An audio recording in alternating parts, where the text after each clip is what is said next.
Halo, selamat sore semuanya. Puji syukur kehadiratnya Yang Maha Esa bahwa saya masih diberi kesempatan untuk berkumpul dengan semuanya. Puji syukur lagi saya ucapkan pada Tuhan Yang Maha Esa bahwa pada hari ini saya dinyatakan sehat dan boleh beraktivitas. Yang ingin saya sampaikan adalah gejala awalnya saja. Pada dasarnya ada beberapa teman saya yang sharing, wawancara, baik itu langsung maupun lewat WA, yang baik yang isolasi mandiri maupun dirawat di rumah sakit. Gejala-gejalanya kami saling bertanya, saling sharing hampir sama, yaitu meriang. Bukan merindukan kasih sayang, tapi benar-benar meriang. Badan lemes, tidak berdaya, nafsu makan gak ada, agak pusing, batuknya dikit, lidah berasa masih, penciuman masih normal. Itu gejala awalnya. Jadi apabila teman-teman ada yang merasa seperti itu, jangan anggap remeh untuk saat ini. Karena piala COVID bisa sewaktu-waktu menghampiri kita. Karena pada awalnya saya tidak merasa ngapa-ngapain. Saya merasa sehat dan bugar. Hanya capek. Merasa capek dan lelah. Itu rata-rata yang bikin kami, masuk angin. Tapi ternyata tidak. Ketika disuap, kami dinyatakan positif. Itu hal pertama, hal mendasar yang kami rasakan.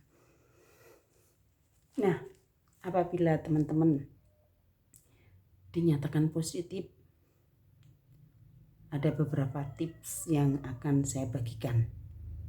1, jangan panik.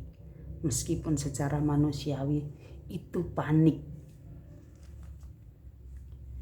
Yang kedua, harus siap moral dan material.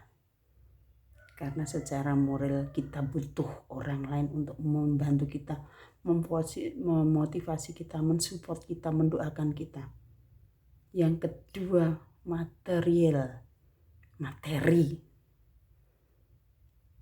Bukan karena bayarnya tidak, tapi operasionalnya yang merawat kita harus kesana kemari seperti apa. Sementara kita tidak bisa melakukan hal-hal seperti manusia lainnya karena diisolasi. Yang ketiga, ketika isolasi mandiri di rumah, usahakan jangan bersentuhan dengan lainnya. Tidur sendiri, kalau bisa kamar mandi sendiri, nyuci sendiri, tidak dijadikan satu dengan yang lainnya, karena itu rentan sekali. Tapi alangkah baiknya kalau dirawat di rumah sakit, karena kita menjauhi dari orang-orang tercinta kita untuk keselamatan mereka, dan kita dipantau terus kesehatannya oleh para tenaga medis.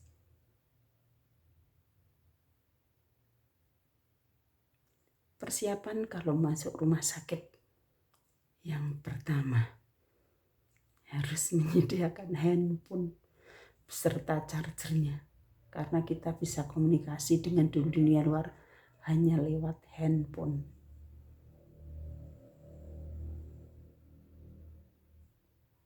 Tisu, yang pertama tisu, karena tisu itu perlu sekali. Ketika kita merasa batuk ingin meludah, jangan sekali-kali meludah di sembarang tempat.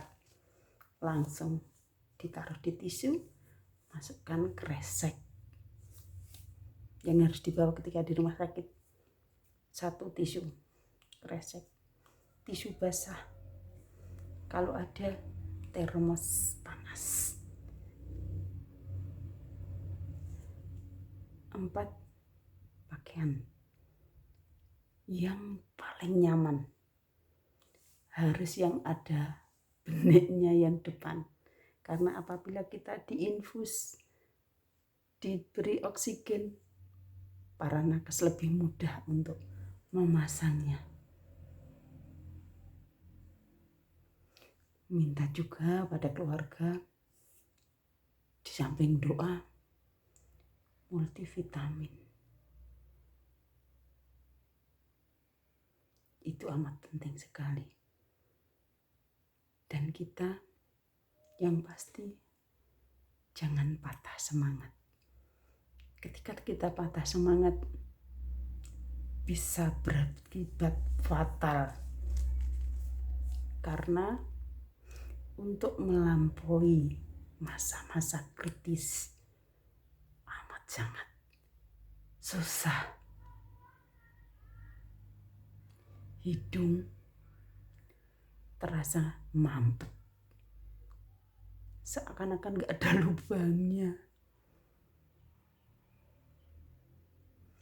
Dada sakit, yang pasti batuk.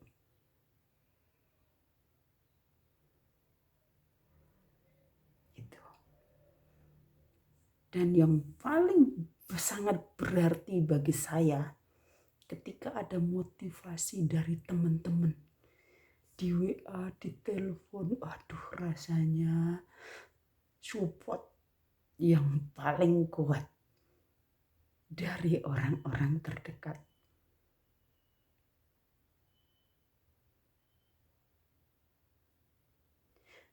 Dan kita harus tetap semangat, berbesar hati.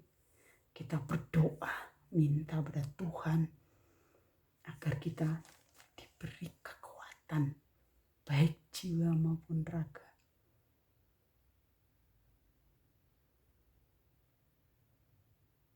Itu dulu teman-teman, besok saya lanjut lagi. Karena saya tidak boleh lama-lama untuk bicara. Tetap harus kontrol diri. Itu dulu teman-teman, besok kita lanjut. Selamat sore, terima kasih.